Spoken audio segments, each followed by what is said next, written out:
I'm here with Mike from All American Rejects, and were you an original member? Yeah, the band started with Nick and Tyson in 1999, and I joined in 2002. Right. And so did Chris, and it's been the four of us now for 10 years, which is crazy. Right. What do you think has kept you guys sort of like successful over all those years? I think we've always just concentrated on making the songs good, and I think there's a lot of bands that really work hard at image and all these extracurricular things, and we're not good at that, and we're not very cool, and no one wants to be us, but we work really hard at making sure we write quality, catchy songs, and I think that's, so far it's worked for us, so we just feel like that rises above all. Right. So. Does everyone kind of help with the writing, or who does most of it? Yeah, it all starts with Tyson. He comes up with the melodies, and him and Nick will kind of hash it out a little, make a demo, and then the four of us all come together and kind of make it the full final thing. Gotcha. So there was about like 3 years between When the World Comes Down and Kids in the Street. What did you guys do for 3 years? Right. Right. Yeah, we like to take our time, because I think there's a lot of bands that they feel like they have to capitalize on their success and like put something out really quick so they don't go away, and I think you always kind of half-ass it when you do that. That's true. And so we've always just taken our time to make sure we're putting together a good collection of songs, and with Kids in the Street especially, we feel like we've made an album that's an album from start to finish. That's something you sit down and you listen to, which in this day and age is kind of an obsolete thing, but we still kind of want to push for that, and so we're really proud of it. And so yeah, that's why it takes so long. We don't want to half-ass it. We want to put the best thing out there. Gotcha.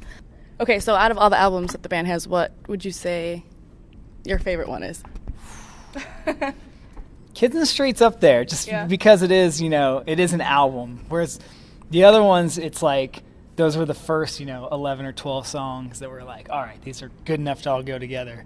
And this one, we actually sat there and thought about it and tried to make something that flowed from beginning to end and was like a whole story. So yeah, and I'm trying to go through them in my mind now. But yeah, I would probably say Kids in the Street's my favorite. What would you say is your favorite part, or like the best thing about performing live? It's just kind of being able to feed off the crowd. We're not a band that like just shoegazes up there. We put our all into it and kind of destroy ourselves. And so when a crowd gives us that energy back and is just as fucking crazy, it makes us very happy. Yeah. And so that's my favorite thing, when it's like the synergy of our energy and the crowd's energy coming together and making just ruckus.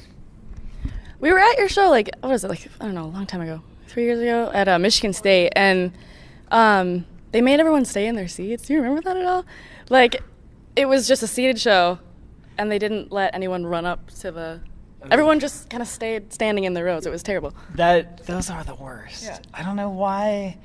It's funny, because it goes along with, there's a couple shows we've done, too, where like we play colleges, and we cuss, because that's what we do. Right. And they get very upset. And it's like, what do you expect from us? Like, did you not do any research as to who we are? And I don't know. I kind of feel the same way when they book us in places that have seats all the way up to the front. It's like, we're not the kind of band that people sit and watch. No. But we try to make the best of it in those situations. Right. I think that was one with Taking Back Sunday where you guys were before them. And then I think everyone rushed the stage for them, and they couldn't stop them. But we stole their bass player now, so we won. Oh, yeah? Nice. Well, they're on tour too, right? I think. Yeah, I think so. Yeah. Well, the bass player at the time is this guy, Matt Rubano, who's playing bass with us now on tour. He's awesome. Nice. So we're stoked to have him. Cool. Aside from all the awesome things about being on tour, what would you say is the toughest thing about traveling all the time, being on tour? Right now, it's trying to fight illness. Yeah. I'm the lucky one so far on our bus that hasn't really gotten sick yet. Knock on, there's no wood anymore. But no, there's not. that right now, especially because right now the weather's changing, and it's really starting to hit us, and that's kind of it. It's just like sometimes it can be tiring. Like this is our fifth show in a row, and sometimes you just kind of need a day to rest. Like tomorrow, right? Exactly.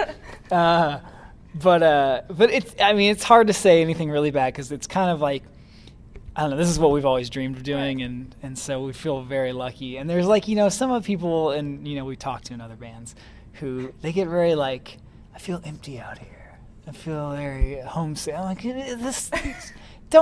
you're not going to get a sympathetic ear from us. Like, this is a dream, enjoy it. And that's what we do. And that's why I think we're still doing it, 10 years later. Most people I've talked to like it for the most part. Yeah, it's great. If you're a homebody, I guess it's not good, but none of us are. We've always wanted to just get out. Speaking of that, where's home for you guys now? Well, mostly Oklahoma still. Yeah, me and Chris still live there. Nick lives there like half the time. Tyson's the one who's kind of a nomad. He kind of lives nowhere. So it's still mostly Oklahoma, though. Do you have like family there that you miss when you're gone? Yeah, all our families. Well, actually, my parents just moved. But everyone else's families are there, and but like my girlfriend's there, my dogs are there, so you miss them sometimes. Right. It's nice to go home. Is there a place that sticks out in your mind that you like playing a lot? I mean, you've played a ton of places, but it's all dependent on the crowd that night, because there's some cities where it's amazing, and then you go back and it's not amazing, and. We've just been doing these past like 5 shows have all been like colleges, which is interesting to do a whole run of colleges right in a row. But and it's been amazing though. Like, and those can always be hit and miss because college shows bring out a lot of kids who might not necessarily come see us otherwise, just because it's an event on campus. Right. And so sometimes they can be a little confused and not into it. But we've been lucky, and it's been great shows, and